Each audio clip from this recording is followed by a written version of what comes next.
I'm going to go ahead and call up Scott back up to the stage. And I'll let Amanda do her magic here to make that happen. It's like beam me up, Scotty, right?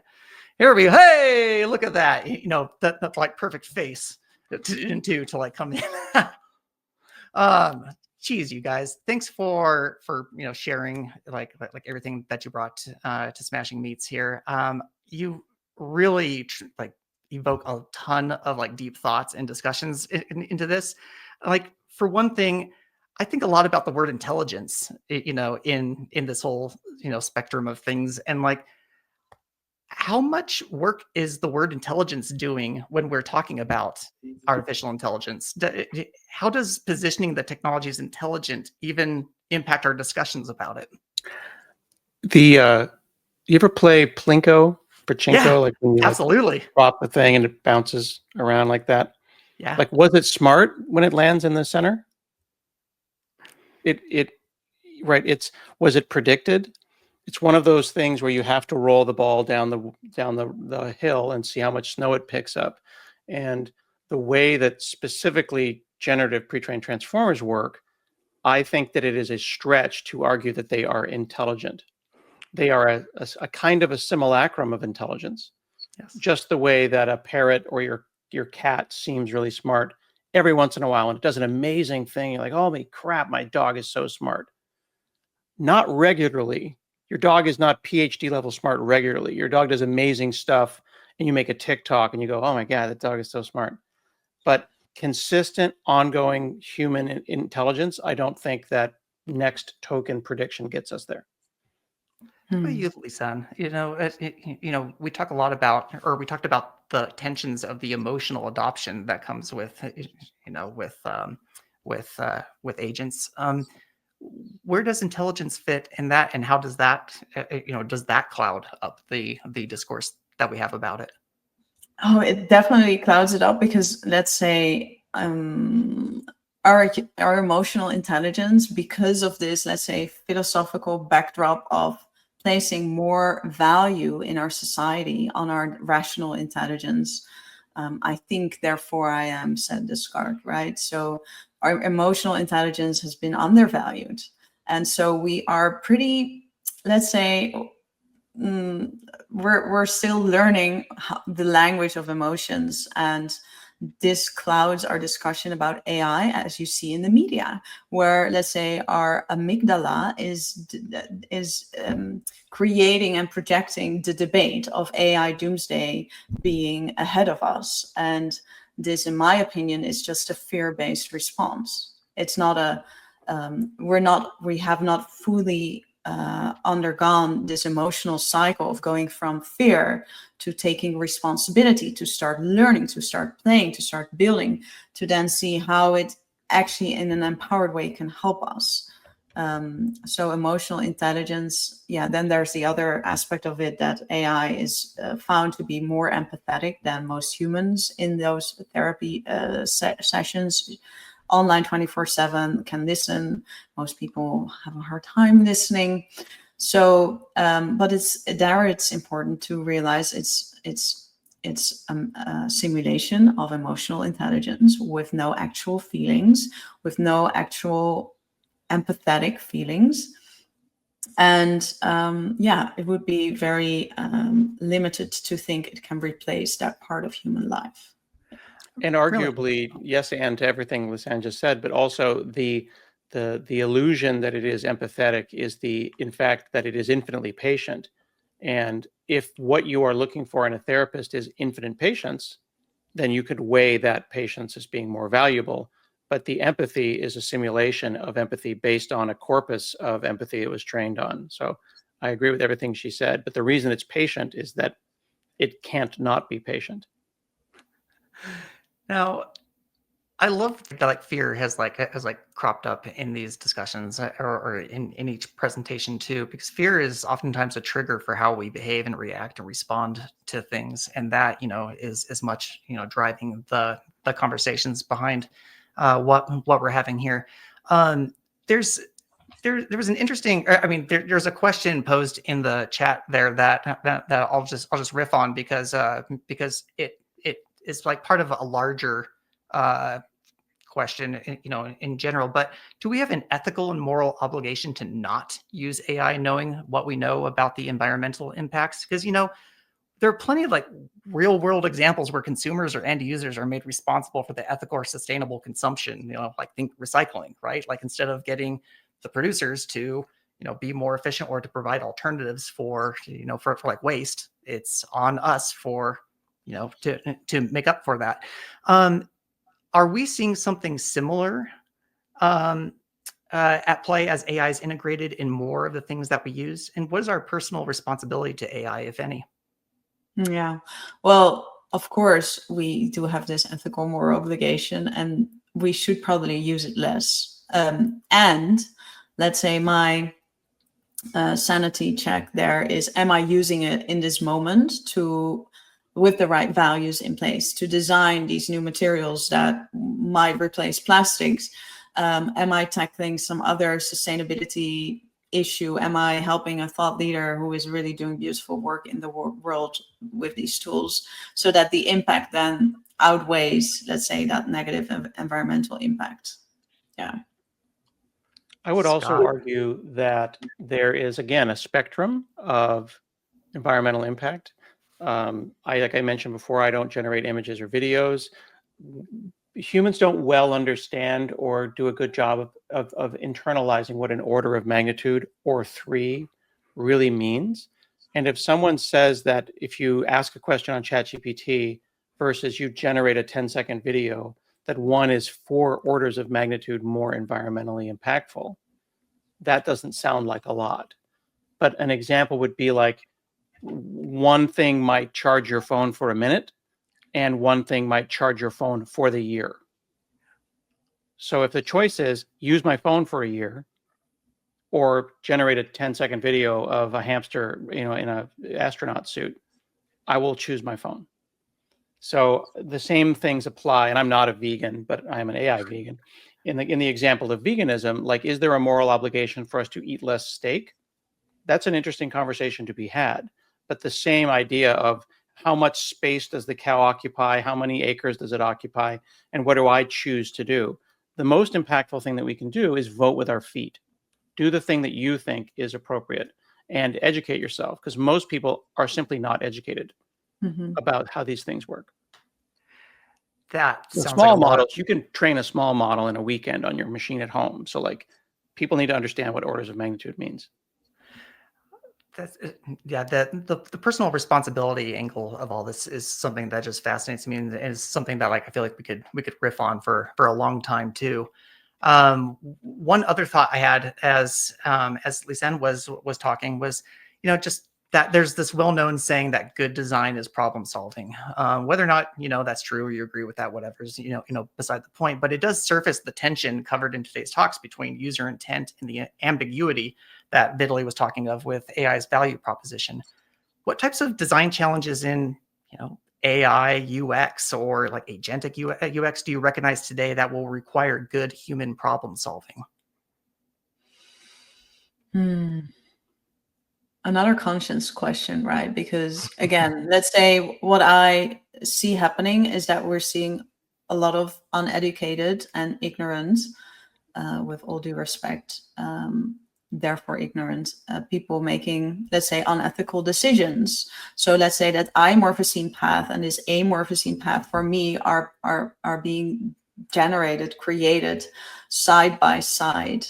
And yes, the work that you are doing here by inviting people to reflect and critically judge where they want to use AI, what they want to use it for, etc., using their own sense of agency and creativity to guide it. That is essential, but not everybody will do that. That is an illusion. Scott, how do you see that? You're muted. Sorry, my 17-year-old tried to sneak in. Okay. I was trying to like tell him to.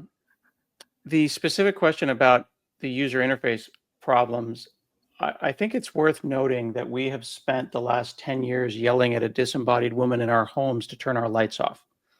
And apologies to everyone named Alexa, But like there was an interesting conversation about the idea of gendered agents, right? And Alexa and Cortana and Siri are all the idea that I should just yell and a woman will turn my lights off.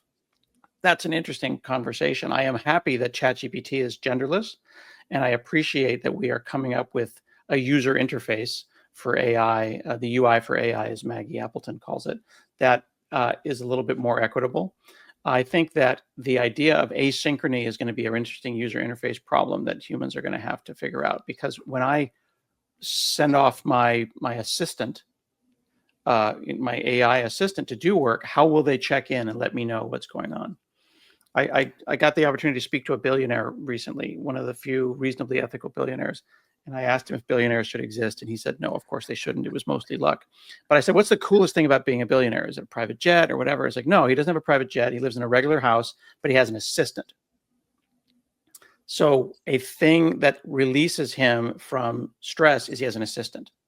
And we could all have assistants. Like we all discovered what virtual assistants were during the pandemic. We discovered TaskRabbit. We discovered Fiverr. Whether or not there are ethical questions about the gig economy, the idea that I could go and have someone do something on my behalf and report back is both an interesting thing that frees me up theoretically to do stuff that I want to do. For me, AI should give us Fridays off work, not work 10 times more productive.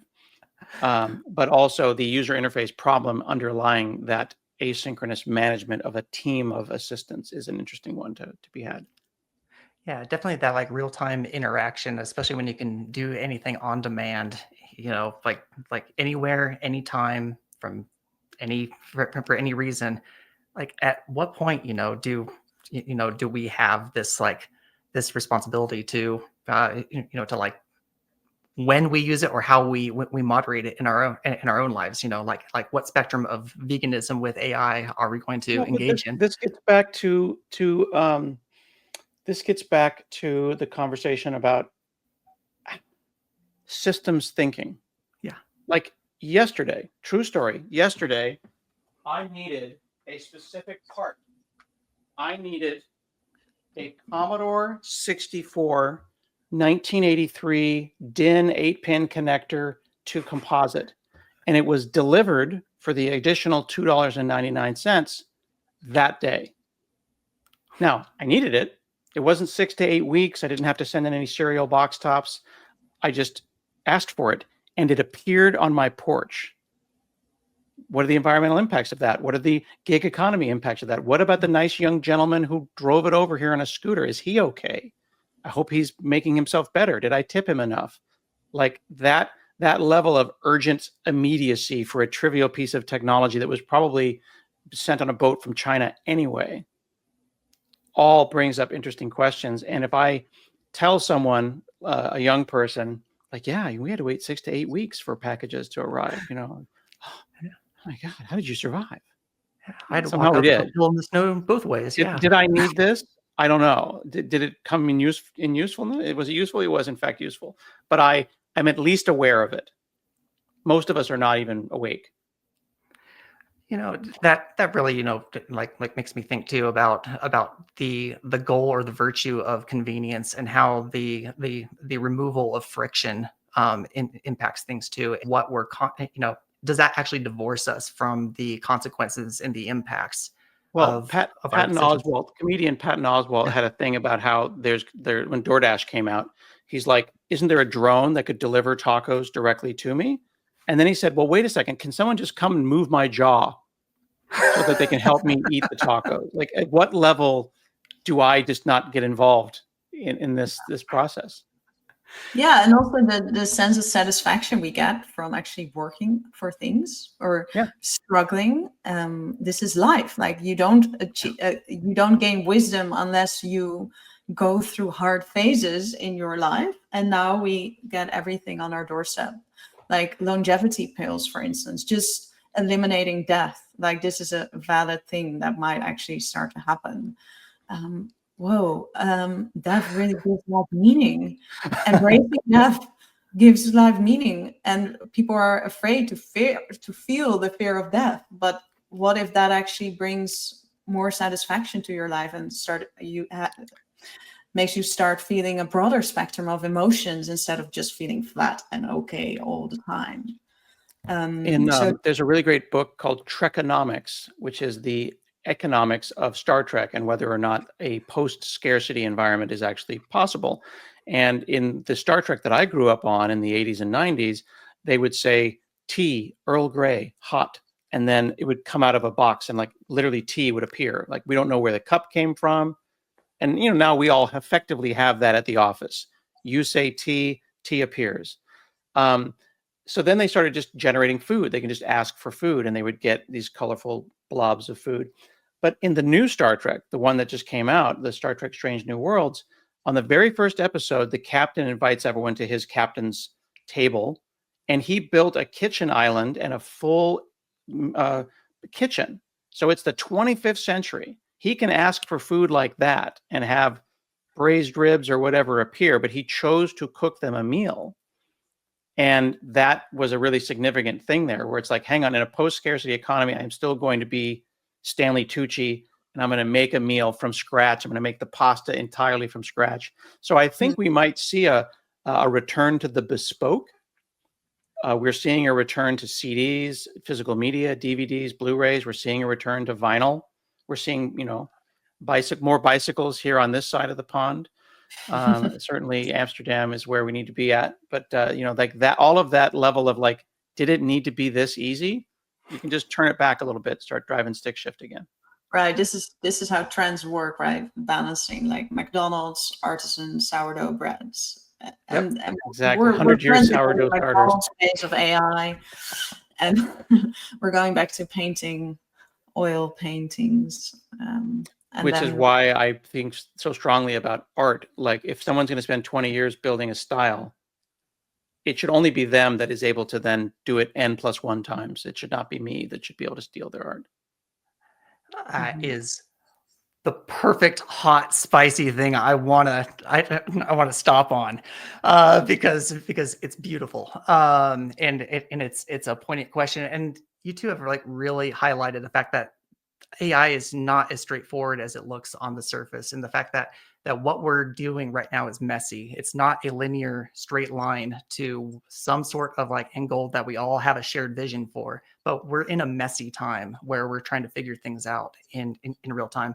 Your discussions are extremely important because we're looking at this from the human side of things. We're not just getting caught up in the hype, but we're trying to figure out like where we fit into the process. And that is not just making software human, it's injecting the humanity back into our into the things that we create. So I want to thank you so much for all of your work, all of your wisdom, all the knowledge that you've shared with us, the stories, the examples, everything, because it means a lot to us as a community here. And I know you both have other commitments to get to, so I'm going to make sure you get off to those. But thank you again for showing up. I just want everyone, in the chat, the little clappy emoji or something, that thing, like put like 10,000 of those in there, because that deserves it. Or maybe write an AI prompt that like generates 1,000 clap emojis. But I'm going to go ahead and bring Jaren up here too, to help us with some housekeeping, in terms of what's going on in the Smashing family.